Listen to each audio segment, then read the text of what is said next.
air it out. Down the field. Catch and a touchdown. It's College Football Pick'em, presented by Harbor Jiu-Jitsu on AM 1490 Sports Betting Radio. Here's your host, Nick Kosko. Welcome inside the College Football Pick'em right here on AM 1490 Sports Betting Radio, presented by Harbor Jiu-Jitsu. I'm your host, Nick Kosko. Happy Thanksgiving to everyone out there. Hope everyone had a great holiday on Thursday. We are back with more college football here on this Saturday, November 28th. And it's kind of rivalry week. I mean, we're not quite in a traditional rivalry week, but then again, what is traditional in 2020 amid all the craziness dating back to March at this point? But you know, we have a decent slate on tap on this Saturday. It's going to be a good day of college football. The first college football playoff rankings were out on Thursday. We have a marquee matchup in the Big Ten. Sort of, and we'll dive into that, of course, later in the show. And, of course, I'll give you my 5 picks of the week, 24, 24, and 2 on the year, so basically right at 500. You know, you have the 2 pushes there as well, so you can't get any more even than we've done this year, but we have a nice slate of games here this weekend that are sure to give you the winners across college football this weekend. Of course, we were 3-2 last week. Cincinnati let us down for the first time. They won, but they did not win by enough. They didn't cover their -6. And, we had Arkansas +2, and LSU ended up winning that football game. So Arkansas let us down a bit as well. But USC, Liberty, and Coastal Carolina, they did enough for us to get us those 3 wins last week. So we're going to try to keep the momentum going here this weekend as we have a nice little slate. And, again, we are going to have one of those marquee games, so to speak, in the Big Ten that is not quite at the top of the marquee here in 2020. But we got to start with the initial college football playoff rankings, and I'll just go through the top 10 because it was relatively the same as the predicted model turned out to be from last week that we were diving into before we had the actual rankings come out. So you had Miami. They were number 10. Georgia was number 9, Northwestern 8, Cincinnati 7, Florida 6, Texas A&M 5, Ohio State 4, Clemson 3, and then Notre Dame 2, and of course Alabama 1. So really my biggest takeaway from the initial set of rankings was the fact that they put Ohio State below Clemson in the initial top 4. And this is the only really debate, I'd say, within the top 10, because outside the top 10, you have teams like Oklahoma, which, you know, after a 1-2 start, they've won 5 in a row. They're now number 11 at 6-2 on the year. I mean, if they end up winning the Big 12 somehow, which I don't know if that's possible at this point, but if they do, could they put themselves back in the conversation? Maybe a little bit if things break their way, but I don't think it's going to break enough because they already have those 2 losses. Of course, Indiana fell to 12, but they didn't fall far after their loss to Ohio State, And then BYU was the other big surprise, of course, at number 14, 9-0. But their strength of schedule, as we know, is just not good. So they were ranked 14th in the initial rankings despite being 9-0. And they have not taken up Washington on an offer to play a Pac-12 game. And we just saw the other night Colorado USC was canceled. The game will be declared a no contest. And Colorado already had a game in the bag as a backup against San Diego State. So at least Colorado's making moves to play another game. Not that they're going to do anything this year, but still, they had a game in the bag. So, I don't know why BYU is just hesitant to go forth on some of these games. Coastal Carolina, by the way, another undefeated team, but they're number 20. So it just goes to show you where their strength of schedule is as well. So really, the Cinderellas to make the college football playoff lie in Northwestern and Cincinnati at 8 and 7, respectively.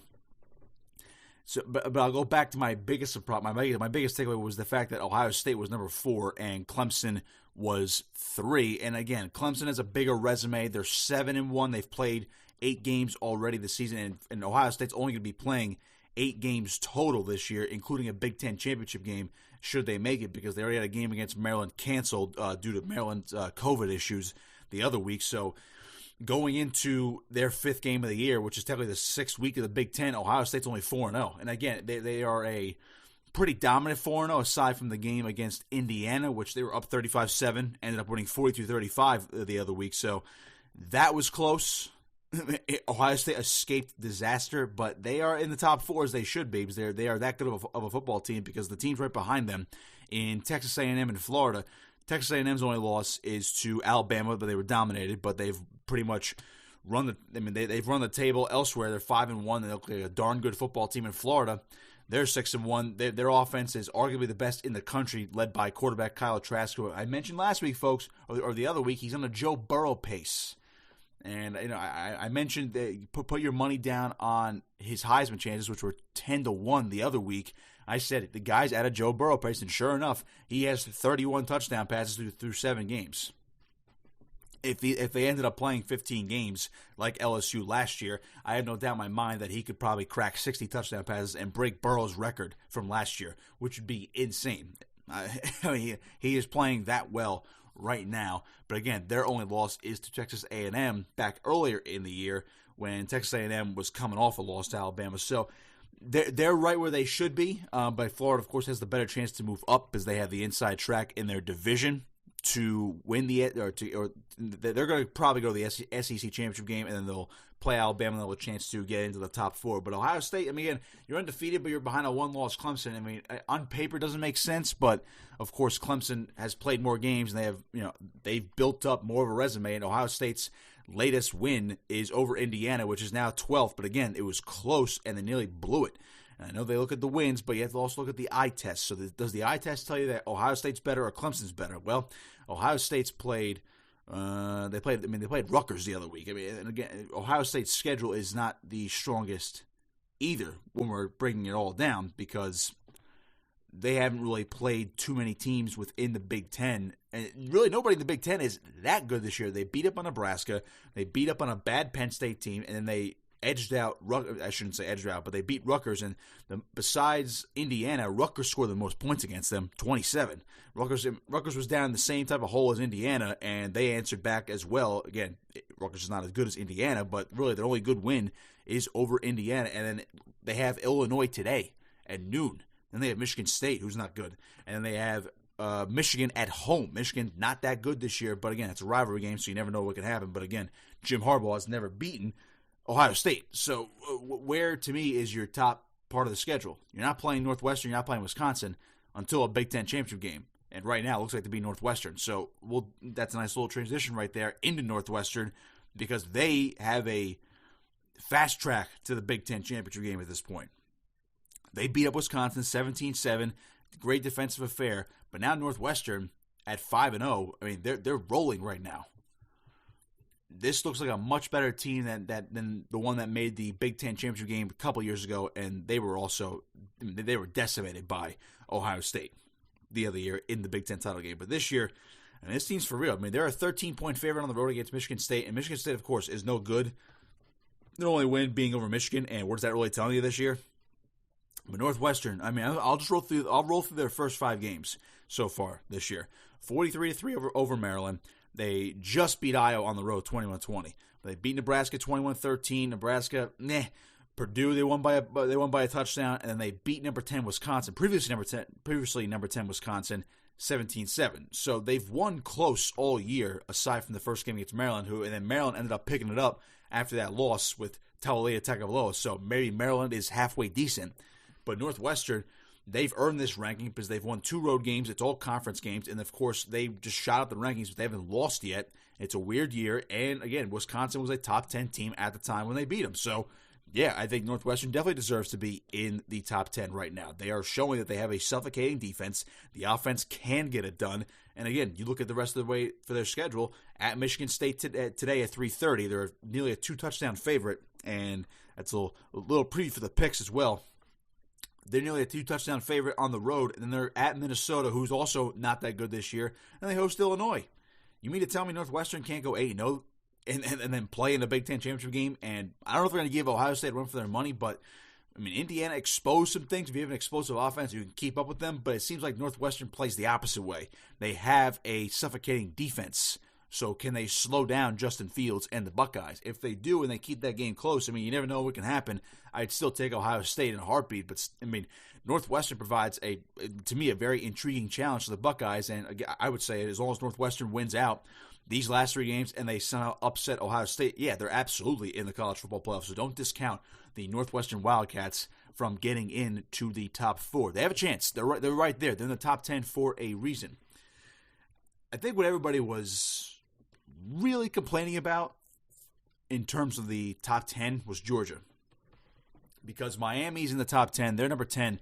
Their only loss came to Clemson. Now, it was a blowout, but Miami they rebounded after that, and they now sit pretty at 7-1. The problem is they don't play Notre Dame, and they already have a tiebreaker loss to Clemson. So if Miami has any hope to get in, we'll get to Georgia in a second. The only way for Miami to get to the top 4 at this point is to win out, and then you have to hope. At this point, I'd say you have to hope Clemson loses the ACC title game. And again, your only loss would be to Clemson, who does not win the conference, but Clemson would have 2 losses. And then you mean to tell me that Miami wouldn't jump Clemson in that scenario? I know Clemson has the head-to-head, but with Clemson having 2 losses, and if Miami wins out, looks impressive, they could jump Clemson. And then Notre Dame's is in undefeated. The problem is if Clemson beats Notre Dame in an ACC championship game, then boom, Miami's not getting there. They're going to split. So here's my thing about Georgia. Miami's got an outside shot, but here's my thing about Georgia. They're not going to the SEC championship game, folks. They already have 2 losses. They've lost to Alabama, cross-divisional, but they've also lost to Florida. Now, they're one back of Florida in the loss column, but they're essentially 2 games back because they don't have the head-to-head, and that's the problem. Now, if they ended up jumping Florida, say if Florida lost 2 games, I mean, really, you're going to put a 2-loss team into the playoff? It's never happened before. Georgia would have to beat Alabama. That means they would split those games. I think Alabama would still get in because their only loss would be to Georgia in a conference title game. I don't think Alabama's going to lose. Alabama would still have a better shot to get in because Georgia already has 2 losses despite winning a conference title. But they already lost to Florida and they already lost to Bama once. So splitting means nothing to me in terms of the rankings and the eye test. So I understand why people are a little upset about Georgia because again, there's 2 quality losses. They haven't looked that good this year in terms of, they look good. I shouldn't say that. But they haven't looked dominant and impressive. To me, Indiana, it looks flashy. And again, the only loss was to Ohio State. And again, Indiana also beat some other teams. They beat Michigan. They're down this year. They beat Rutgers. It was a tight game mostly. And they beat Penn State, who's not that good this year at all either. They beat them in overtime on a last-second 2-point conversion play. They decided to go for it there, go for the win on the road. Now I get all that, but Indiana looks more impressive to me than Georgia, at least through the eye test. So I understand why people are a little uneasy about Georgia being in the top 10 over, especially ranked over teams like Miami, maybe Oklahoma, I could say. But Indiana as well. I mean, to me, it doesn't make too much sense. But, hey, it's the SEC. They play a tough schedule. They just edged out Mississippi State last week as JT Daniels made his first start. So maybe the JT Daniels factor weighed in the minds of the College Football Playoff Committee just because, they have a really good quarterback again. And, he transferred from USC to Georgia for a reason because the spot was kind of open. He never started. It was DeJuan Mathis, then it was Stetson Bennett. And Daniels really never got fully medically cleared, I guess, and never got the go-ahead, and then they finally made the switch last week, and sure enough, he was the reason why they won that football game. He was very impressive. Very impressive. So maybe that's your reasoning. And again, the losses are quality. Your only 2 losses are to 2 of the top 6 teams in the country. So I get it. Strength of schedule, resume, quality over quantity, as they say. So I can understand why Georgia's there, but I on the flip side of the coin, I understand why people are upset as to why Georgia is in the top 10 over other deserving teams like Miami, Indiana, and even Oklahoma.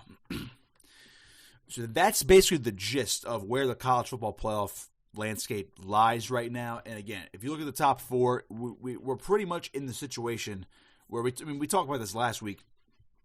The top 4 is that's your likely top 4 moving forward: Alabama, Notre Dame, Clemson, and Ohio State. Now, can Texas A&M get in if some things crazy happen? Yeah, if some crazy things happen, yeah, sure. I could see the Aggies sneaking in. Because, I mean, they're number 5 for a reason, so they're right on the precipice. But the fact is, Florida has a better shot, despite the fact that they're behind them. Because Florida has the chance to go to a title game, and then if they beat Alabama, Florida's most definitely in, and then maybe Bama still gets in with the one loss. Because you're not going to put in a one-loss Texas A&M over a one-loss Bama, because Bama already beat Texas A&M head-to-head. So Texas A&M, I don't know what they need. They probably need some other teams besides Bama. If anything, Texas A&M wants Bama to win out, finish undefeated, so that loss looks even better. And, of course, A&M would have to win out, and then you need some teams falling down the ladder, so to speak, in front of you. You know, maybe Ohio State gets upset by Northwestern in a Big Ten title game. Maybe Clemson and Notre Dame don't look too impressive, so maybe they can sneak in. And obviously Florida would be on the back burner should they lose to Alabama in the SEC championship game. So that's where the playoff kind of lies right now. And then, again, you have your Cincinnati's of the world, maybe stuck in limbo.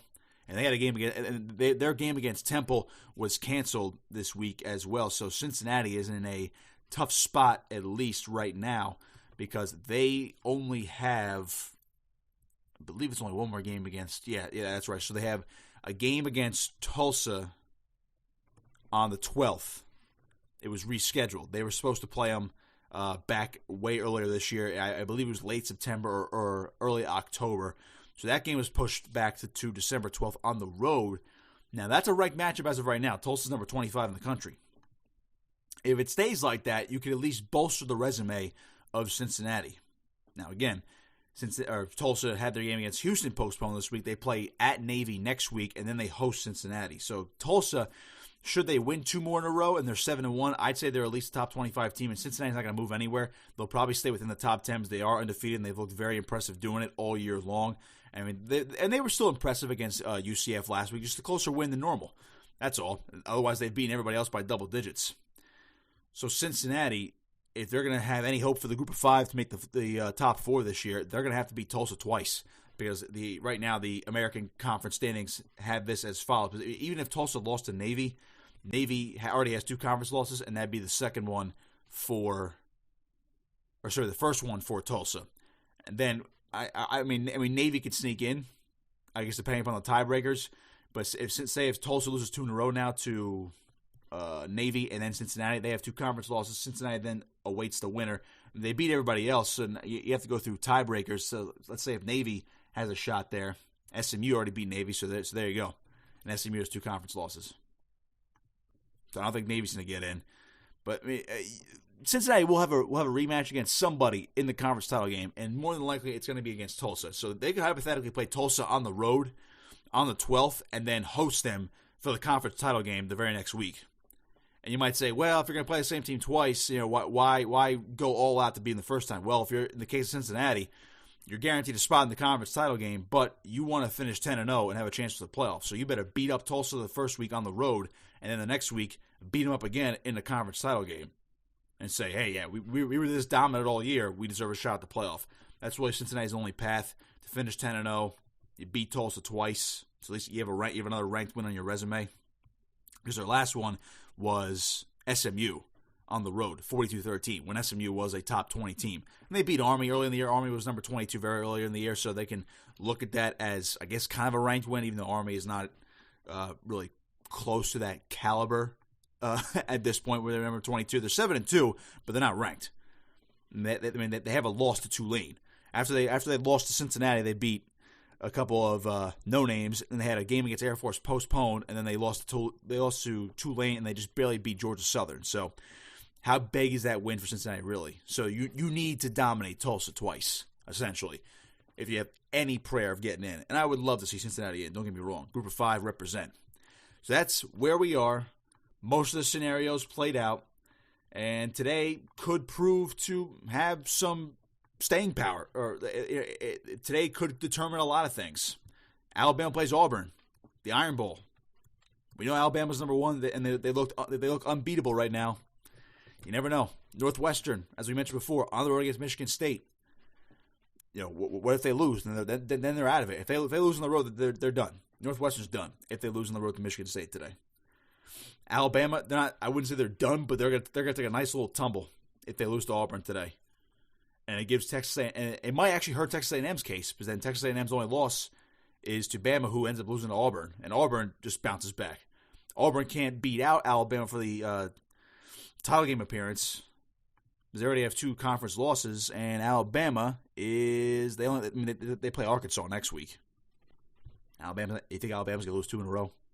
I don't think so. So, and Clemson, who knows? Maybe they're on upset alert against Pitt. You never know. Trevor Lawrence is finally back. They haven't played in a couple weeks, so who knows? But today could shake things up if we see a couple upsets, which we like to see during the rivalry week. All right, we're gonna step aside and take a quick break. On the other side, we will digest the Penn. And I say digest because I'm still digesting from Thanksgiving the other day. Well, we're gonna dive into Penn State and Michigan marquee matchup, but not quite at the top. But I'll explain why it is still a big matchup for both of these schools. And, of course, 5 picks later in the show. Keep it locked here, listening to College Football Pick'em right here on AM 1490 Sports Betting Radio. Betting college football? You've come to the right place. It's College Football Pick'em, presented by Harbor Jiu-Jitsu on AM 1490 Sports Betting Radio. Welcome back to College Football Pick'em right here on AM 1490 Sports Betting Radio, presented by Harbor Jiu-Jitsu. I'm your host, Nick Kosko. Be sure to follow me on Twitter at NickKosko59, and of course follow our station at 1490 Sportsbet. Give the guys a follow as well. Rich Quinones at RichQ1Q and Ryan Rothstein at WiseRye, as we build something great over here. Or we are building something great over here at AM 1490 Sports Betting Radio. Of course, Rich, host of Back Your Play on Tuesdays and Wednesdays from 4 to 6, and Ryan Rothstein, of course, the host of The Fix from 10 p.m. to 1 a.m. Monday through Friday on your AM radio dial. Of course, find us online as well. You can listen to us anywhere. That's right. Listen to us anywhere with the online version of AM 1490 Sports Betting Radio. Listen live anywhere on your phone. Plug it into your car, so you could be driving in, Iowa, for all you Big Ten fans out there, and listen to us whenever you want. 24/7 sports gambling content for you all the way around. All right, let's get into I guess we have to call it a marquee matchup just based on the schools, but it's definitely not a good one in terms of the actual football product this year, and that's Penn State, Michigan. Penn State on the road against Michigan, and just a fair warning, this will be one of our picks here. So I will not reveal my pick until we get to the next segment, but I will have to dive into this one a little bit because I honestly have no idea how people are going to treat this game today. Now, Michigan is a 2-point favorite. That's pretty much all we know. But as of now, who starts for Michigan leading into this game? You would think it's going to be Cade McNamara, who stepped in for Joe Milton last week against Rutgers and actually leaded the charge back for Michigan. And I say that because Rutgers was up in that game 17-0. And, of course, Michigan ended up winning 48-42 in triple overtime. But McNamara was definitely a more competent quarterback. He looked good. And you're probably thinking to yourself, if you're a Michigan fan, if you're a Michigan critic, particularly if you're a critic of Jim Harbaugh, you're probably thinking to yourself, what in the world did Jim Harbaugh see last week when he said it was open competition between Milton and McNamara at quarterback before the game against Rutgers? You have to ask yourself, what in the world did he see in Milton that decided to say, yeah, Joe Milton, you've been our starter all year, but you've done enough in practice this week to warrant a start on the road against the Scarlet Knights. Now, maybe it's the thinking of, well, it is Rutgers, and I know it's Greg Schiano's back, and Rutgers is improved this year, but maybe it was the thinking of, well, it's Rutgers. Joe Milton, you can't possibly be this bad against Rutgers, right? Well, he was. He was. And I'll tell you what, if Jim Harbaugh didn't have the cojones to switch his quarterbacks again this week, Rutgers probably runs away with that football game. I'm not kidding. It was 17-0 at one point. It was 17-7 at halftime. And McNamara came in, I believe, I want to say midway through the second quarter. I'm going back through the play-by-play here because Rutgers was up, let's see.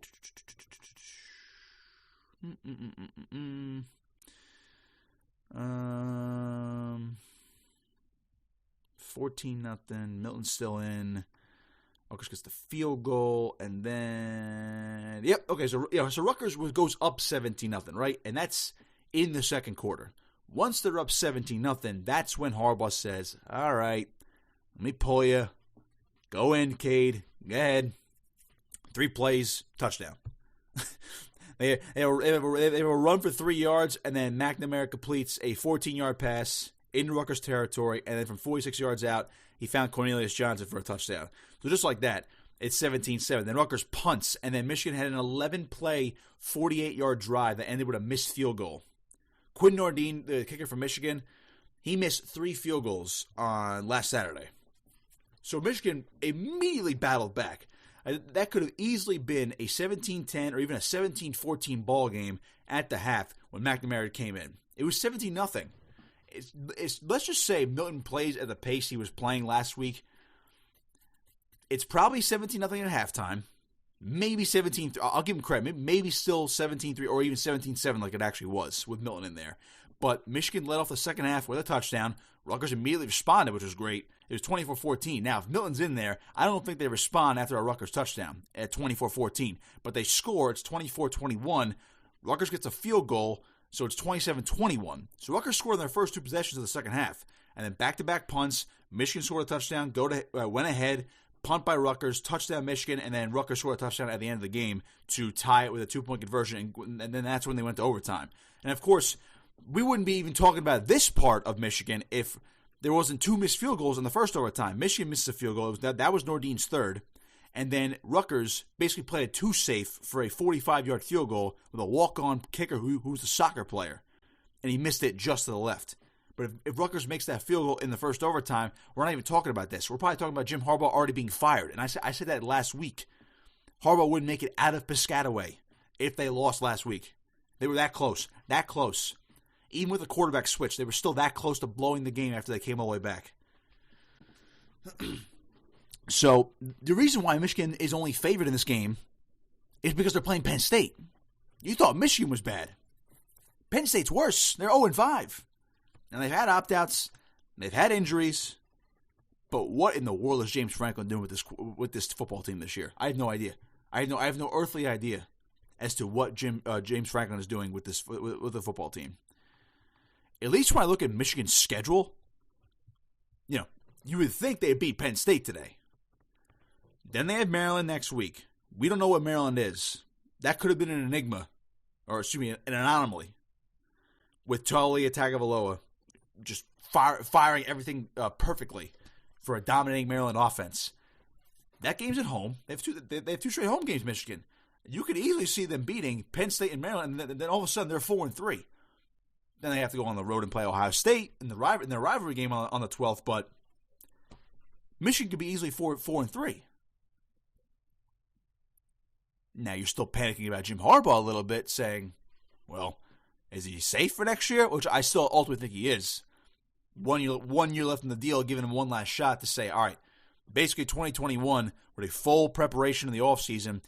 Hopefully by then vaccines are in order so everything can get back to normal. And then they're going to sit at gyms like, look, you might have a quarterback here in Cade McNamara. Whatever you do, just figure it out. And you have to beat Ohio State. You have to win a Big Ten title game.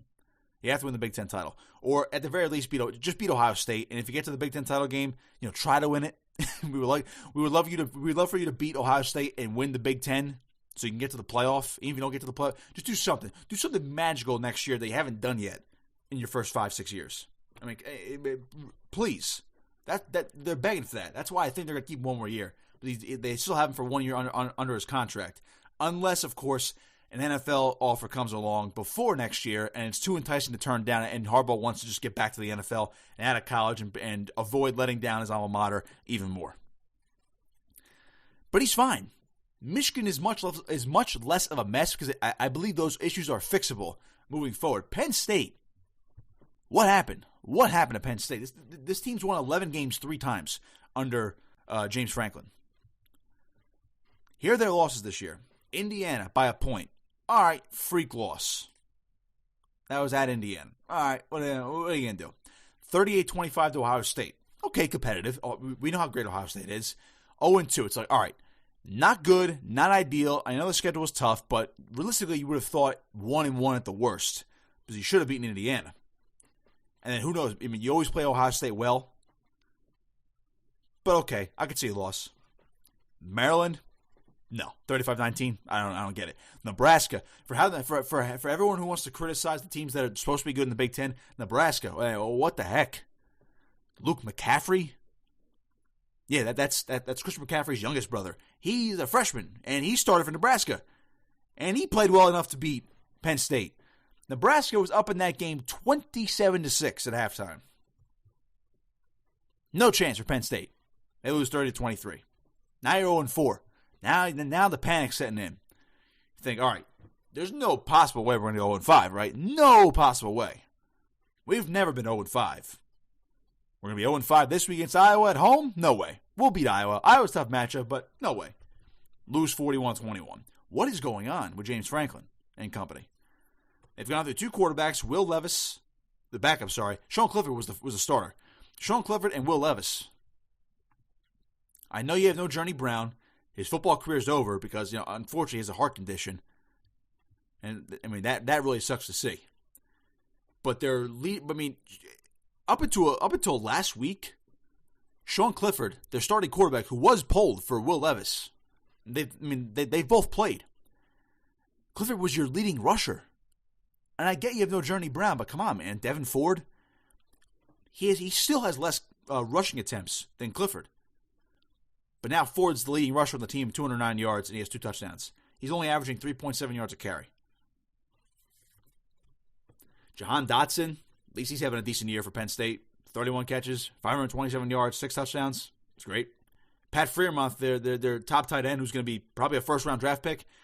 Only 23 catches, 310 yards, 1 touchdown. He's not destroying anybody, so where's the offense? And again, on the defensive side, I know you have no Micah Parsons. I get that.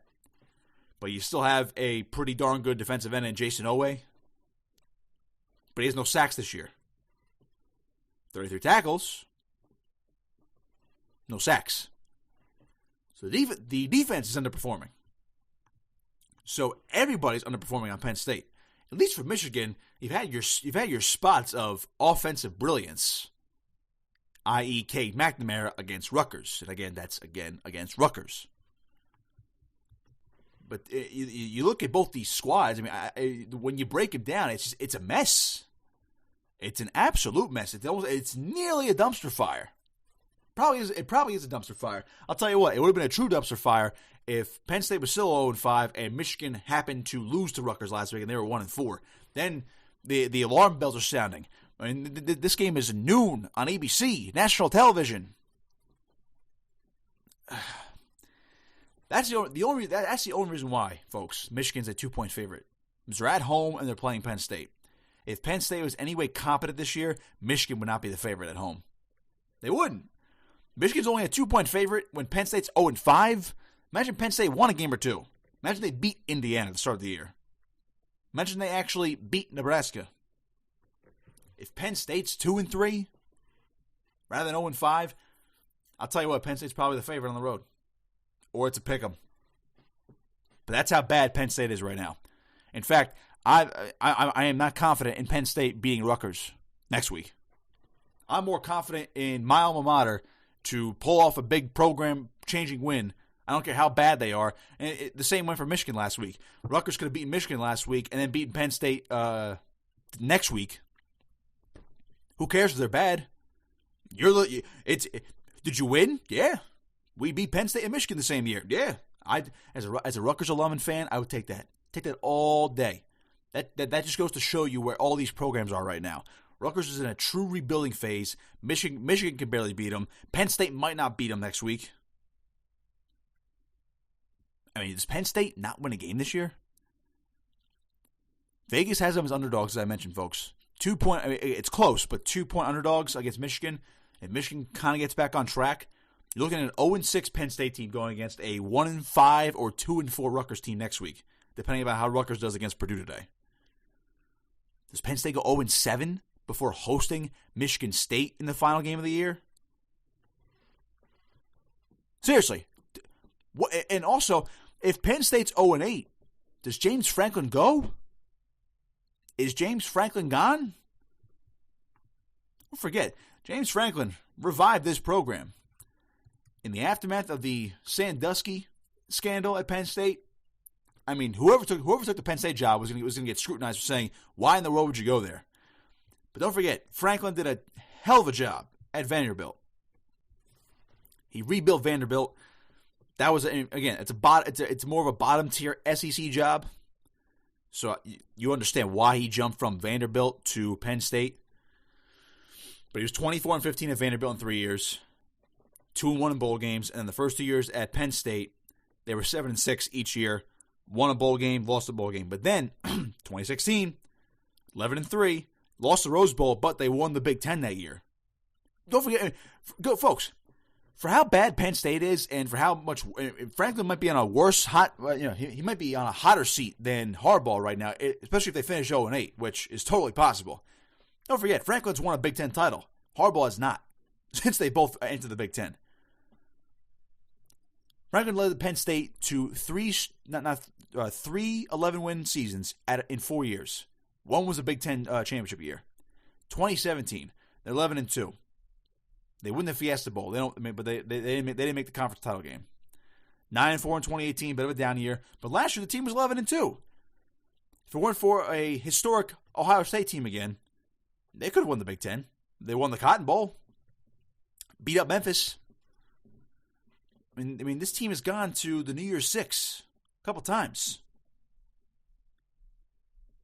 So you mean to tell me just a couple opt-outs and injuries are the sole reason why Penn State's 0-5? I don't know what James Franklin's doing. I don't know what happened in the offseason. It's been rough on everybody in this weird year in college football. But what in the world, Penn State? What in the world? You can't lose to Indiana by a point to start the year. You can't lose to Nebraska this year. Heck, you got steamrolled by Maryland for the most part. What do you do? That's so not Penn State-like. The entire Big Ten is upside down, aside from Ohio State. Because Northwestern is dominating the West Division right now, and now Wisconsin is ineligible for the Big Ten championship game. Even if they somehow climb their way back into it and Northwestern just bottomed out, Wisconsin can't get back in. Now they will play less than 6 games. Their game this week was canceled. So Wisconsin's ineligible. So basically, it's Northwestern going to the Big Ten title game. It was kind of a surprise a couple years ago. This year they're dominating, so maybe it is less of a surprise now. Maybe Northwestern is a Big Ten power now. Who knows? That's how wacky this season is, and that's how wacky this matchup is. If you're going to watch it because you're a fan of one of the two teams, okay, I understand that. But if you don't have any betting interest, if you don't have any betting situations going on with this football game, whether you take Michigan -2 or Penn State +2 or take the over/under, why in the world are you watching this? Aside from saying, well, it's Penn State, Michigan. And that's my point. A near dumpster fire of a game is a marquee matchup at 12 noon today on a Saturday, November 28th, in a traditional rivalry week. Of course, 2020, so rivalries are pushed back some weeks as well. But you mean to tell me you're going to watch this game and see good football? Unless Cade McNamara beats him up, when you at least have good football on one side for Michigan, you're not going to see good football. You won't. I'd be shocked. I'd be happy to be wrong, because when these two teams are good in the Big Ten's very interesting. But if Ohio State only has to worry about Indiana, when they already beat them, the Big Ten is basically done. Just Ohio State, Northwestern left. Quite the marquee matchup we have at noon between Penn State and Michigan. All right, we're going to step aside, take another break on the other side. 5 picks coming up. We mentioned Penn State and Michigan, so we'll dive into my actual prediction for that game. We also mentioned Northwestern. Michigan State's a little bit of a teaser, so we will talk about that game as well as 3 other games on my slate. We're 24-2 on the season. Try to get that first 5-0 week. Let's make some money this weekend as well. Keep it locked here. Listening to College Football Pick'em on AM 1490 Sports Betting Radio, presented by Harbor Jiu-Jitsu. Now back to College Football Pick'em with Nick Kosko, presented by Harbor Jiu-Jitsu on AM 1490 Sports Betting Radio. Welcome back to College Football Pick'em right here on AM 1490 Sports Betting Radio. I'm your host, Nick Kosko. Make sure to follow me on Twitter at NickKosko59. Follow the station at 1490 Sports Bet.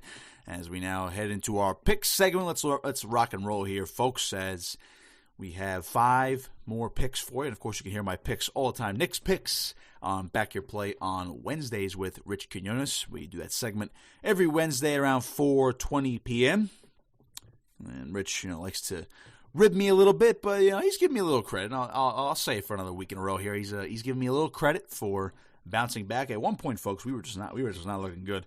I want to say, let's go back. Weeks ago on the season, we were 6-12-2. 6-12-2. Since then, we are 18-12. 18-12. 18-12 in our last 30 picks. So definitely on a bit of a run here as we climb all the way back to 500 and perhaps a little bit better this week. All right, let's dive into it. Penn State at Michigan. I mentioned this game in the last segment, how it's a mess, folks. I mean, we know these two teams are a mess. Michigan's probably better off, so again, that's why Vegas has them at -2. We get it. That's the only reason why they're favored, because they are a little better off than Penn State, and they are at home. That's it, folks. Otherwise, you have no other reason to place a bet on Michigan at all. And I talk about Rich ribbing me a little bit every week. He wanted to try to roast me for this pick because he has no idea why I'm even putting Michigan in my mouth in terms of picks this week and in terms of money. So right now, Michigan is still a 2-point favorite. Over-under set at 58.5 for the noon kickoff here today. And we're going to roll with Michigan. And basically for the reasons I mentioned in the last segment, they are in a better spot offensively, which gives me a little bit more confidence. Both teams are messed up. I mean, I wouldn't be surprised if we could actually get more of a shootout type game. If we see this game finish around the lines of, 28, 24, 35, 28, 38, 35. I think this game will actually end up hitting the over because both defenses are a mess. I even think Penn State can put up some points against Michigan's defense at this rate. But if Cade McNamara is indeed the starter, and of course Harbaugh does not like to reveal his starters at all throughout the week. So if Cade McNamara is the starter, I think it's a seamless transition. He's obviously better than Milton at this point during the year. He's looked better in relief, at least, when he's come in place of Milton. He's looked pretty good. Again, he looked great last week against Rutgers, throwing 4 touchdown passes and, of course, leading the team to the triple overtime victory. So if Cade McNamara is the guy, I'd say Michigan's in a great spot offensively. Hassan Haskins looks better now running the football. And, again, it's Jim Harbaugh. And people are going to say, well, he's on his way out. Well, maybe. But if Harbaugh is going to go out this year, he might as well go down swinging. You can't – in a year where you already lost to Indiana and Michigan State and you're probably going to lose to Ohio State, you better not lose to Penn State this year because, again, a truncated season. Penn State's 0-5. They're more of a dumpster fire than you are, so don't lose this game. Don't be the only team you're better than this year is Rutgers. Don't make it because you already beat Minnesota cross-divisional, and then your only games, your other games this year are all against division opponents. You haven't played Maryland yet. Don't make this year the only team you're better than in your own division, Rutgers, when they're in the middle of a massive rebuilding phase under Greg Schiano. Don't make it. Don't let it happen if you're Michigan. So give me Michigan -2 at home against Penn State. Next game, Louisville, Boston College. I like this one. Louisville is not quite what we thought they were going to be. The line's still Boston College -1. We're basically at a pick'em game, so you can go either way on this one, unless, of course, Boston College wins by a point, which is why, the half points are almost better at this point for pick'em games, and it might as well be a pick'em game. But Boston College, I like the way they've played this year. They're 5-4 on the year, 4-4 in the conference. Louisville, since being ranked higher, they were up there in the top 15, but they lost to Miami 47-34, fall to 1-1. And then once they lost to Miami, they went on a bit of a skid. They lost 3 more games in a row, so a total of 4 in a row. They were 1-4. They lost a pick close. They got dominated by Georgia Tech somehow. But they played Notre Dame really close on the road, which is really weird, 12-7. They bounced back with a dominating win over Florida State. They lost to Virginia Tech. They had a game against Virginia postponed. They came back the week after, played them, lost on the road, but then they shut out Syracuse last week. They're at 30-0. So you don't really know what you're going to get out of this Louisville team. When they win, obviously, this year. They put up big points, 30, 48, and 35 in their last 3 wins, respectively. When they lose, I'll go from reverse order. 17, 35, 7, 27, 20, 34.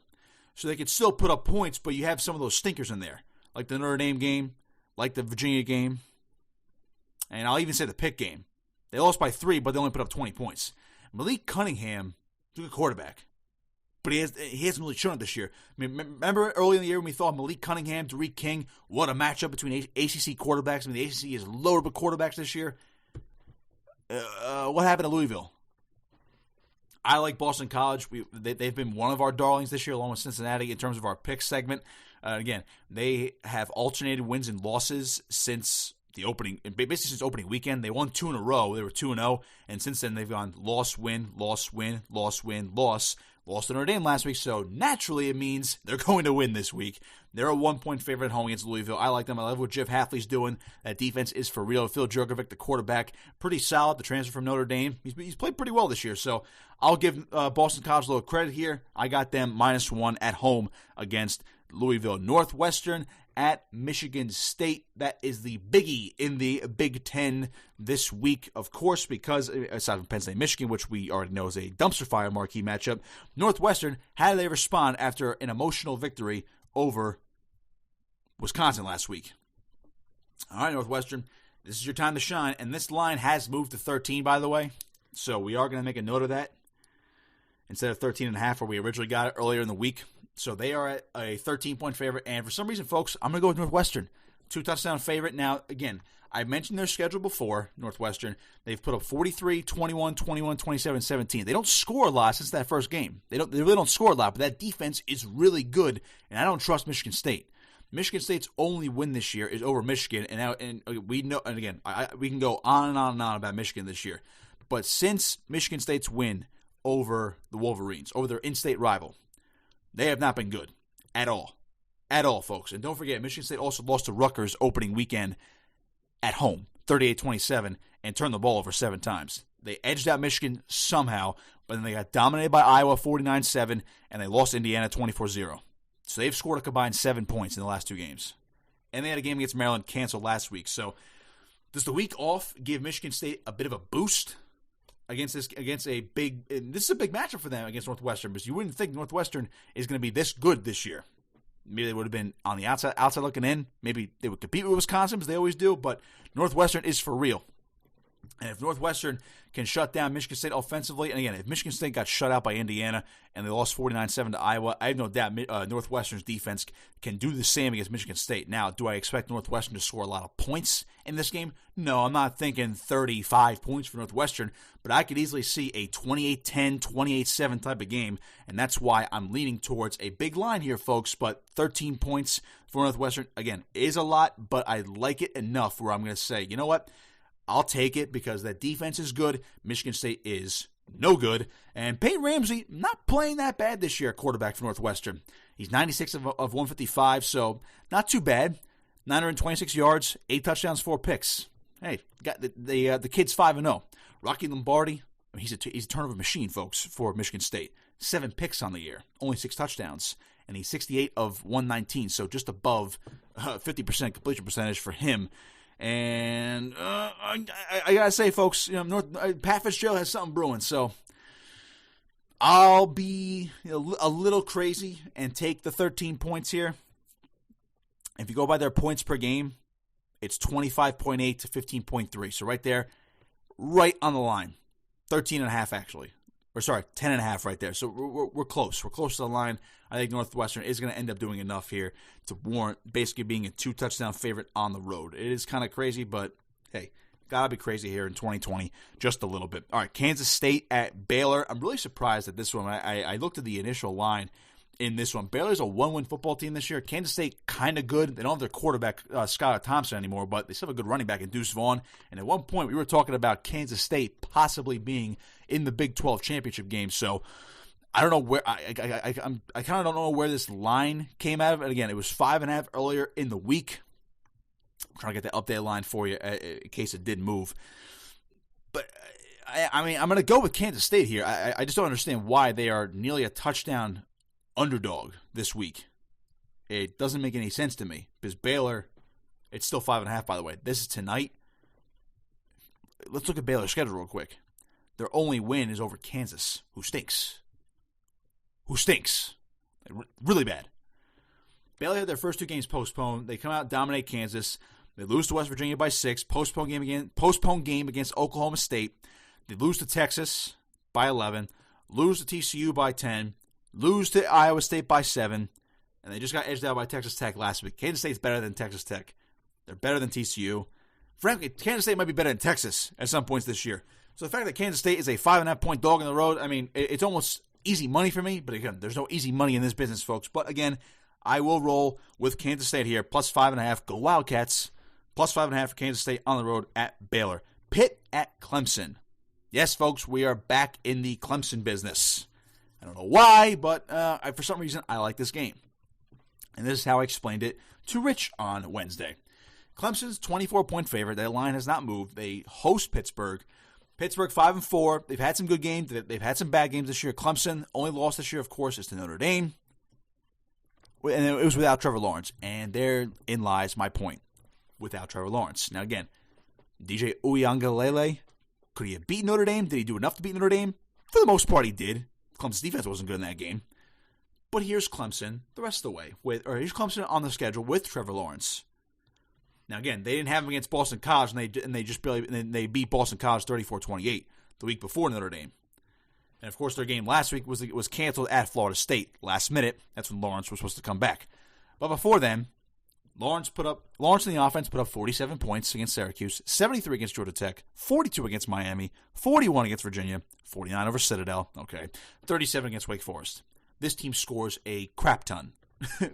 In layman's terms, they score a lot. All right, Clemson is where it's at. Give me them minus 24. I think this is a huge bounce back game for Trevor Lawrence. He's been waiting forever. He's been waiting for a month now to play. So give me Clemson to just put on an offensive explosion. I can easily see this game finishing like 42-10. They're just going to dominate Pittsburgh today because they want to say, hey, remember us? This is the real Clemson right here, folks. All right, so quick recap. Michigan minus 2, Boston College 1, Northwestern minus 13, Kansas State plus 5.5, and Clemson minus 24. Those are our 5 picks. That's going to do it for me. Enjoy the college football today, folks. This has been College Football Pick'em right here on AM 1490 Sports Betting Radio presented by Harbor Jiu-Jitsu.